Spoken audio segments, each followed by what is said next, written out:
જય શ્રી રામ મિત્રો, good morning. બહારનું વાતાવરણ કંઈક આવું હતું ને પછી દરવાજો બંધ કરી મેં નીકળી ગયો ને આપણે આ નાખ્યું હતું હુકન કરો ડોંગર. પછી મેં મારે દેખાડો લાગ્યું ભેહો. બહારનું વાતાવરણ કંઈક આવું હતું ને મક્કી બી આપણે નાખી દીધી મોટી સચિન. પછી આ તુવેરા દેખાડી.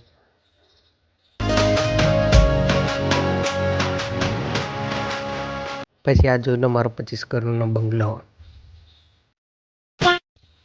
પછી મારે કરી જવાનું હતું એટલે મારો વિચાર આવ્યો કે મને ખેતર જવા દે એમ કરી. પછી મેં નીકાળી બાઇક નીકળી જો મારા ઘેરથી ના ટાના. અમારા ગામનો રોડ એક્સપ્રેસ હાઈવે છે. બાઇક મેકીને પછી નીકળી. ફાઇનલી આપણા ખેતરમાં ખેડીને કમ્પ્લીટ રેડી કરી નાખેલું હતું બધું. ફાઇનલી પહોંચી ખેતર ને આપણા મકી નાખવાના એટલે પાણી પીવડાવવાનું પણ કામ ચાલુ હતું ખેતરમાં. ના દીકલો બગલિયા કેટલા બધાને પાણી બી ચાલુ છે ખેતર. ફાઇનલી પાણીનું કામ ચાલુ છે. તમે જોઈ શકો છો મારા પગની તો હાડા 13 પછી મને લાગી ભૂખ એટલે ભીંડા ગોપાલ લેતા અને ખાવા લાગ્યો.